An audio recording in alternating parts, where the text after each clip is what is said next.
calorimetry basically is a science or an observational procedure that allows us to measure heat flow from reactions or substances.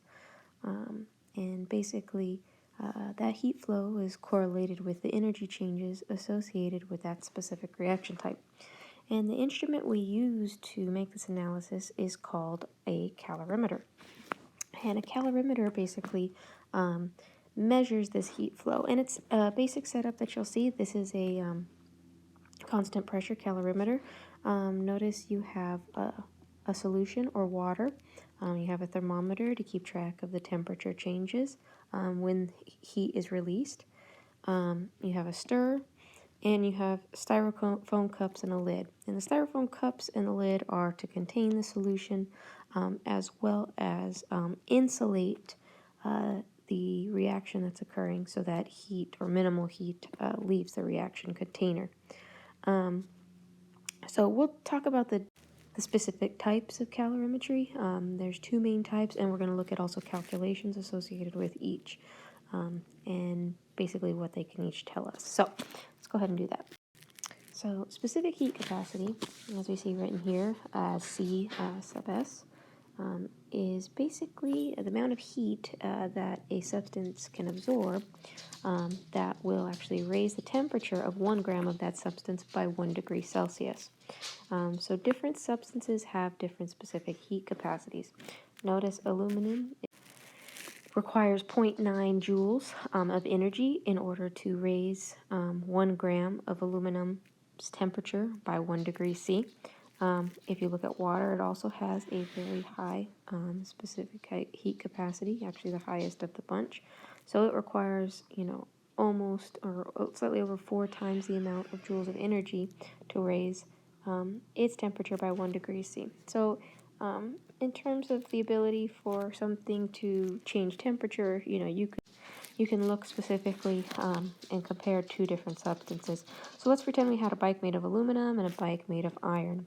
Okay, and we both if we left them in the sun, went inside, had lunch, and came back out on a hot day. Now, the specific heat capacity of aluminum says that it takes 0.9 joules to raise the temperature of 1 gram by 1 degree C. Iron is approximately half of that. So when we walk out, the iron frame, theoretically at least, should have absorbed more energy or should have absorbed enough energy to change its temperature of the frame a lot more than the aluminum frame. So we can look at heat capacity in a more generic way.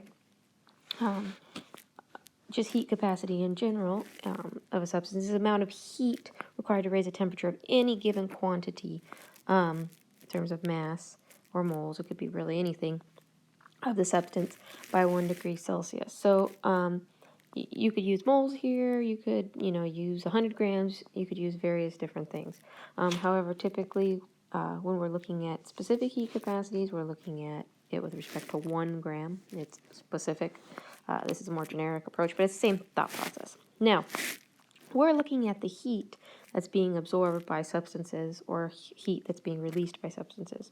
And because we're looking at that Q, we're able to look at the relationship of Q with the components of specific heat. So Q is going to be equal to your mass, right? So in this case, specific heat, remember, relates 1 gram in 1 degree Celsius. So we have our mass, we have our specific heat capacity, and we can also look at our change in temperature. These will all allow us to interrelate these components from our specific heat definition to find what Q actually is. And remember, delta T is your temperature final minus your temperature initial. And this equation will play an important role in calorimetry problems, especially constant pressure calorimetry. So let's go ahead and look at a couple problems. So how much heat is given off when an 869 gram iron bar cools from 94 degrees to 5 degrees C? Okay, well, in this case, we know that we're going to be using the Q equals mc delta T equation because we've been given our mass, we've been given our information for delta T, we've been given the identity of our substance, and so Q is the thing that they're wanting us to solve for, and so that equation is what makes the most sense. So what are we going to need to do? Well, first things first is we have our substance, which is iron. We need to look up its specific heat capacity. So we would look up on the table, like the one we saw in our last slide, and we'd find out the specific heat capacity. Remember, the iron value was 0.44 joules per gram degree Celsius. So we have that here. We got that from the chart. Now, we can also look at our delta T by looking at our changes in temperature. Now, we went from 94 degrees C to 5 degrees C. So our initial is 94, our final is 5, right? So we go from our friend's house to school, right? So our initial value is going to be the 94, our final value is going to be 5 degrees C. So when we plug that into this equation, we get 5 degrees C minus 94. That gives us negative 89 degrees C. So obviously we've decreased our temperature. And then what we do is we plug in these values into our equation here. So 869 grams, so that's our M value, 0.44 joules per gram degree Celsius. That's our specific heat capacity, C sub S. And we plug in our negative 89 right here. Okay, we multiply all of that together, and that gives us negative 34,000. If we do a unit evaluations, grams and grams cancel, Celsius, degree Celsius, and degree Celsius cancel, joules are what's left over. So, from that 869 gram bar of iron, when it changes this drastically, it's giving off this much heat as it cools. So we have a very similar problem here. We've been told that a 6.22 kilogram piece of copper metal is heated from 20.5 degrees C to 324.3 degrees C. And they want us to calculate the heat absorbed by the metal. Okay, so obviously we've gone from a lower temperature to a higher temperature, so some absorption has occurred. So if we go ahead and we look at the pieces that they've given us our mass, okay, 6.22 kilograms. Now we know that our heat capacity for copper, if we look it up on the table, is going to be 0.385 joules per gram degree Celsius, and our delta T is going to be equal to 324.3 minus 20.5 degrees C. Now, something I want to point out is that our units need to match in terms of all of these variables in order to solve for Q, because obviously you have to have units cancel. So we have degree Celsius, joules obviously is the standalone, but kilograms and grams do not match. So before we plug these numbers into the Q equals MC delta T equation, we need to make sure that all of the units are matching. So in this case, we need to take kilojoules and convert it into, kilograms and convert it into grams.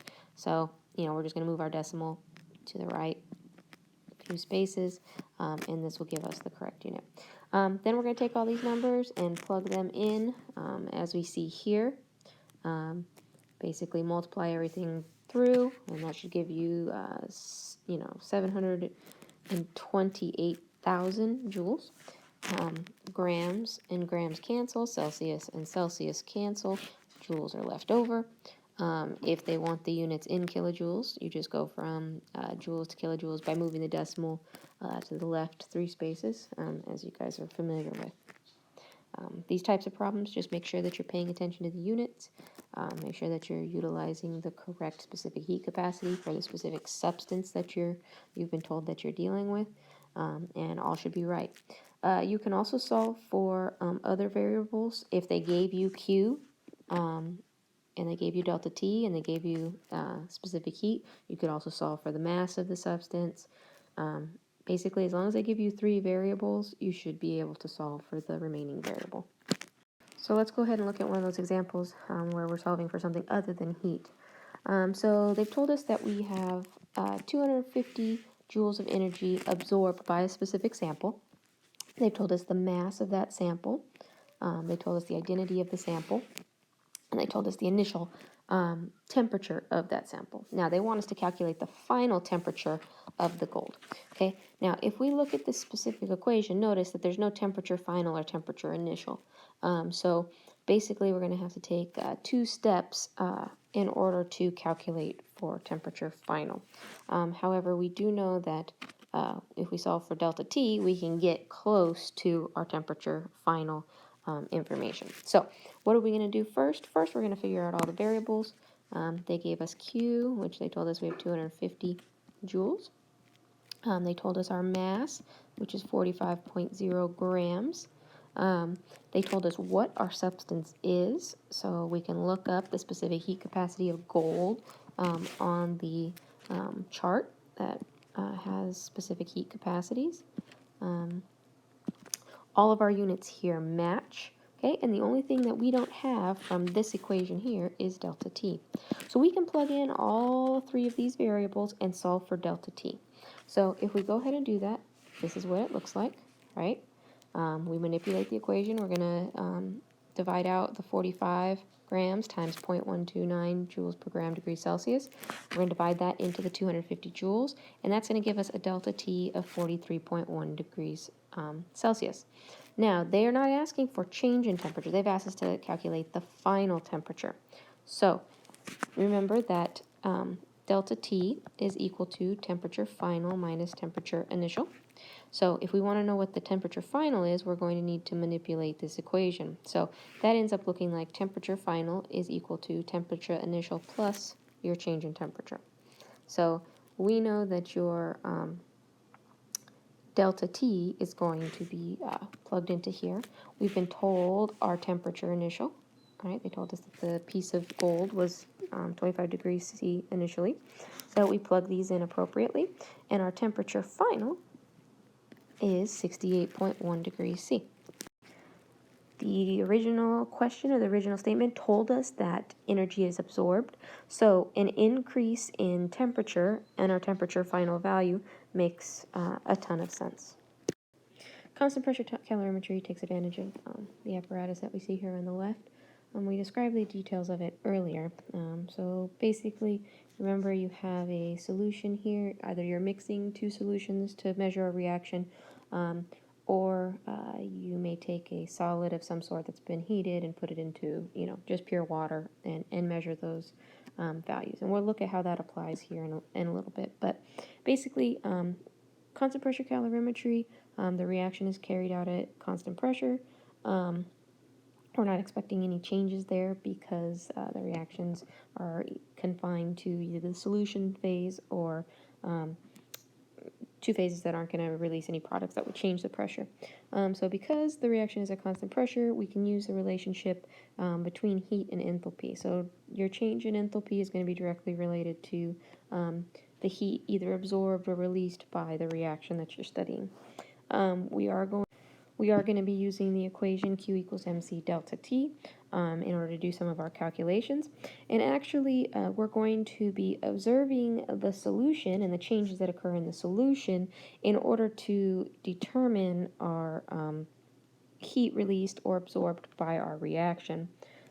So basically, we're kind of indirectly monitoring the reaction and utilizing this relationship and the Q equals mc delta T equation in order to find out information about that reaction. So it's a very straightforward process. It's obviously not, you're not going to be getting values that are going to be tabulated in the back of a chemistry book, but you're getting pretty accurate information for the most part. So we're going to go ahead and do a calorimetry problem here. Remember that we're going to be looking at the heat of the solution. That's what we're actually able to measure. And we're going to correlate that to Q of our reaction. So Q of the solution is equal to negative Q reaction. And we'll address this portion towards the end. So how are we going to do this? Well, first things first is we need to look at what we've been given. So they told us that we have 50 mils of HCl and 50 mils of NaOH, and we're mixing them in a coffee cup calorimeter. So basically the solution that we have is basically a mixture of HCl and NaOH to give us a total volume of 100 mils. Okay, so we have 100 mils of solution. Now, because most of this solution is going to be water, we are just going to assume that we have 100 mils of water, and we're going to subsequently use the density of water in order to get our mass of our solution. Okay, so we know 1 gram of H2O for every 1 mil. Okay, so boom, boom. Okay, our mass, therefore, for our solution is going to be 100 grams. Okay, so that's an assumption that we make, but it works out pretty well. Our specific heat capacity, we're going to use it for water. And once again, the assumption that we've made here is going to apply in this context as well. So 4.184 joules per gram Kelvin. I need to mention that here, since we haven't seen it yet, your specific heat capacity can be given with respect to Kelvin or with respect to Celsius. It doesn't really matter. You could rewrite this if you wanted to as grams degrees Celsius, because remember we're monitoring the change in temperature, so the change in Kelvin versus the change in degrees Celsius for the same temperature range is going to be the same numerical value. So we'll go ahead and leave that as I've written it here. Now we also have our delta T. Delta T in this case, we're going from 21 degrees C to 27.5 degrees C, so we're going from an initial temperature of 21 up to 270 or 27.5. So 27.5 is our final minus 21.0. Okay, so that's going to give us a delta T value that's equal to 6.5 degrees C.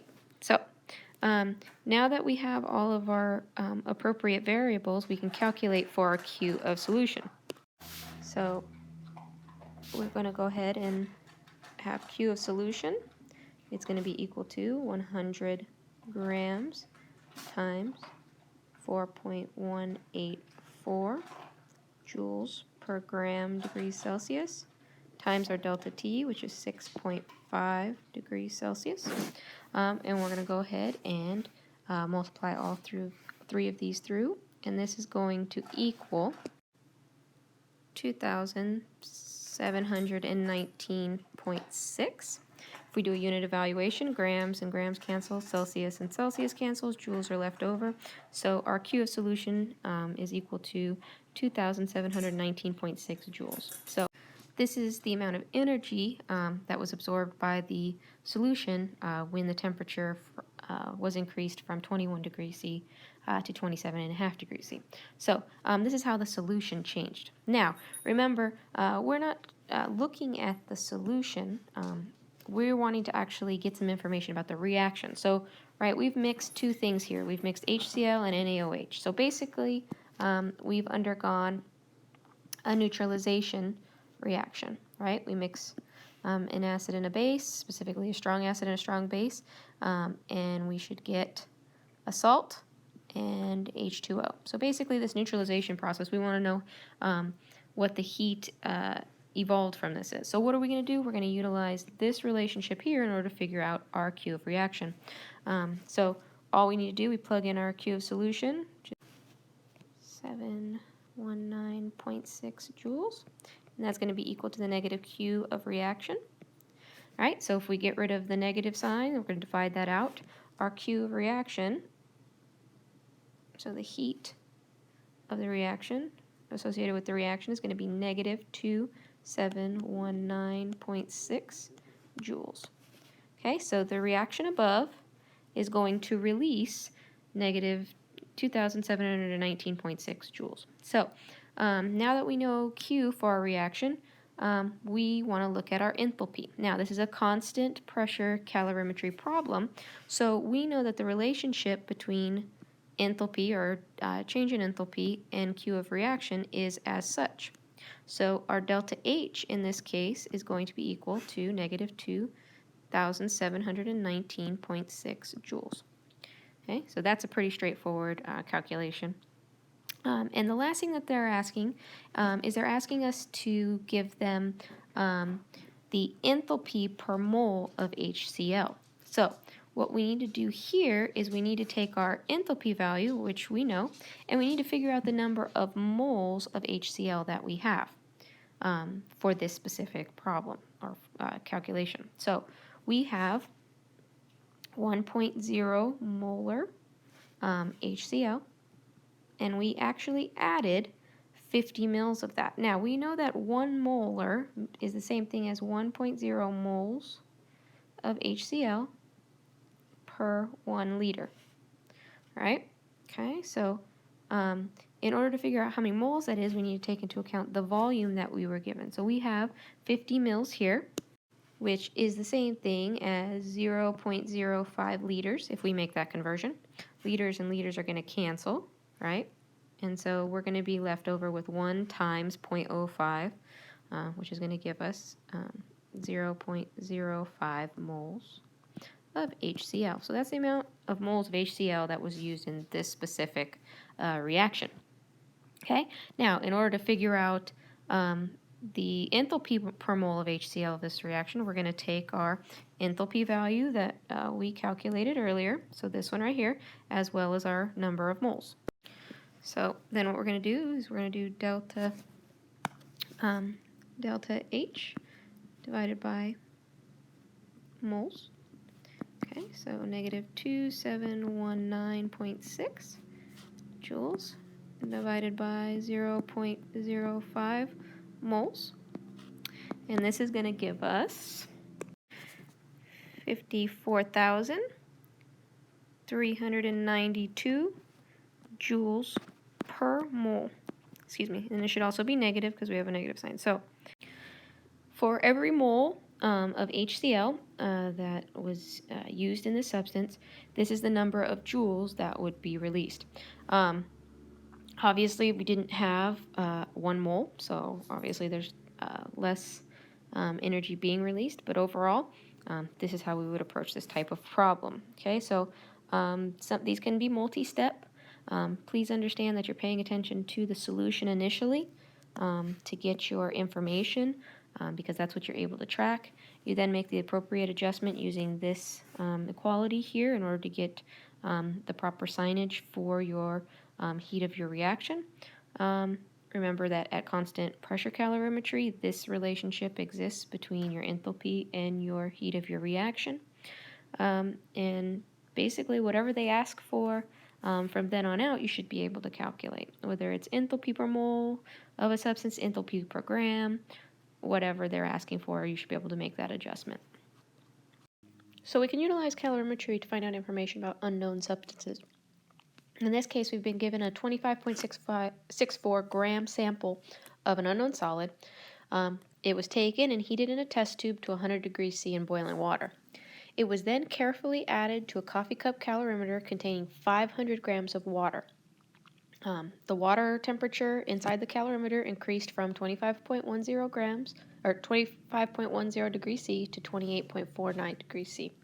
What is the specific heat capacity of the solid? Okay, so what we're doing here is we're taking advantage of the transfer of heat that's occurring between the solid and the water that's inside the calorimeter. So we know from our previous examples that Q of the solution is going to be equal to negative Q of the reaction. Well, in this case, we know that the solid is losing heat, so negative Q of the solid is what we're going to be solving for. But once again, we're going to be paying attention to the Q of solution because it's what we're actually able to track. So remember, Q equals M times C times delta T. We know that our M value here for our solution is 50.00 grams.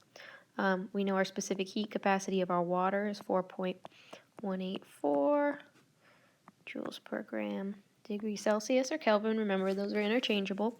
And our delta T is equal to 28.49 minus 25.10. And that's going to give us 3.39 degrees Celsius. Okay, so I have enough information here to solve for my Q of solution. And that's going to be 50 grams times 4.184 times 3.39 degrees Celsius. Okay, so we multiply all of these out, and that's going to give us 709. Cancel out all the units, grams and grams, Celsius and Celsius, joules. Okay, so the solution has absorbed 709 joules of energy. So we know that the Q of the solid then, okay, so is going to be equal to negative 709 joules because it releases heat into the solution that we monitored over here. Okay, so now they're not asking us to solve for the heat released by the solid. They're actually asking us to solve for the specific heat capacity of the solid. So we have Q of the solid, so we need to see what else we've been given. We do know our mass of our solid. Okay, they told us it was 25.64 grams. We know our initial temperature and our final temperature. They told us we initially had 100 degrees C in terms of the temperature of the solid. The final temperature is going to be the final temperature of the solution because everything reaches equilibrium. Okay, so delta T is going to be equal to 28.49 minus 100 degrees C. Okay, and so the only thing left is the specific heat of the solid. So we don't know that. Okay, so we can utilize the information we do have to solve for the specific heat capacity of that solid. Okay, so delta T is going to be negative 71.51 degrees C. So before we plug any of these in, let's go ahead and let's manipulate the equation to solve for the variable that we don't know. So we know that Q equals mc delta T. Okay, we want to know what C is, so we need to get delta T and M to the other side. So we know that our specific heat of our solid is going to be equal to Q divided by M times delta T. Okay, so if we go ahead and plug these values in, we have negative 709 joules divided by 25.64 grams times negative 71.51 degrees C. Okay, so if we go ahead and multiply and divide everything out, that's going to give us a specific heat capacity that's equal to 0.387 joules per gram degree Celsius. We could then take information like this and compare it to solid values, so metal values from a specific heat capacity table, and could probably identify the identity of the solid that we are actually using in this example. So this would be a good way to find out some unknown information about a sample that maybe we were given and allow it to be utilized to identify that substance. So when we're doing these types of problems, remember we're still utilizing this relationship up here. In this case, it's obviously not a reaction, but it's a solid. We know that the solid is giving off heat, so this relationship still holds true. Also, the other detail that was slightly different, we were told the initial temperature of the solid. Make sure that you're differentiating between the temperatures given for the solid and the temperatures given for the solution. You need to keep those separate. But the final temperature for the solution as well as for the solid is going to be whatever the overall temperature is at the end of the heat transfer. So the metal bar that's inside the calorimeter as well as the solution that's inside the calorimeter, once they reach that final temperature, both of them are going to have that temperature value. So the temperature final applies to both the solid and the water inside the calorimeter. So make sure that you're paying attention to that. Also, last but not least, we want to make sure that we're paying attention to our signs. It's important that the values be calculated appropriately. So that's why when we're applying this, we want to make sure that those numbers get followed through or carried through the calculations, and that we're paying attention to that so that we get the correct sign for the final answer. So now we're looking at constant volume calorimetry. So in constant volume calorimetry, the reaction is being carried out at a constant volume. So no pressure volume work can actually be done because there's no change in volume. So because of this, the value that we're actually calculating or analyzing is not enthalpy. We're going to be looking at delta E. So in this case, delta E is equal to the heat from the reaction. Now, in constant volume calorimetry, this is obviously much more precise, much more accurate, and so the information obtained here is what actually usually ends up in textbooks and things like that, in the appendices of the textbooks. So if we look at the constant volume calorimeter, you notice that it looks somewhat similar. There's some water, there's a thermometer, there's a stir, okay, there's some similarities. The water, the temperature changes associated with that is what we're using to track the change in that calorimeter. The stir, once again, is used in the same way, but notice that there is kind of a container inside the calorimeter. Okay, so what we do is we put a sample, a chemical, inside this sample cup. We ignite it, and then we directly measure the heat flow that occurs into the solution and the surrounding calorimeter. So I want you to notice that the Ccal here, this represents the specific heat of this specific calorimeter. So it includes the water, and it includes all of the heat potentially absorbed by the calorimeter that's surrounding. So we haven't considered that in the constant pressure calorimetry problems. We've assumed that it's minimal. In this situation, we're trying to get very, very accurate numbers. So the calculations and the values associated here are very specific, and they're associated directly with the calorimeter that you're using. So in this case, the calculations are a lot more straightforward. All you do is put the sample in. The Ccal has already been calculated for the instrument, so whatever heat is being released, it'll be directly tied to the calorimeter change, or sorry, the calorimeter specific heat capacity and the delta T. So knowing the difference between what kind of calorimetry is occurring, you're either going to be told you're using a constant volume calorimeter, or sometimes they're called bomb calorimeters because they're closed up systems.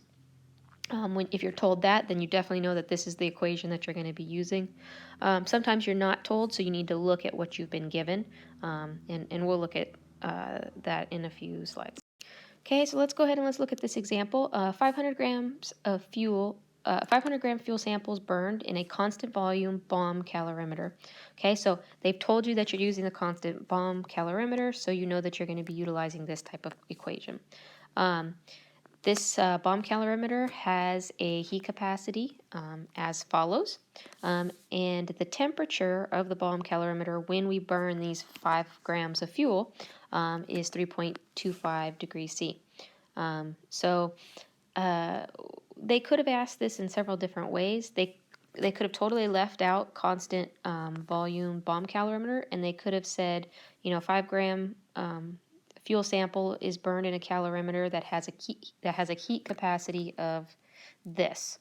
Okay, so notice the units here are different for our heat capacity. And notice they would have told you that the calorimeter has this heat capacity. Remember that this C value here is for the calorimeter, so for the instruments that's being used to run this reaction.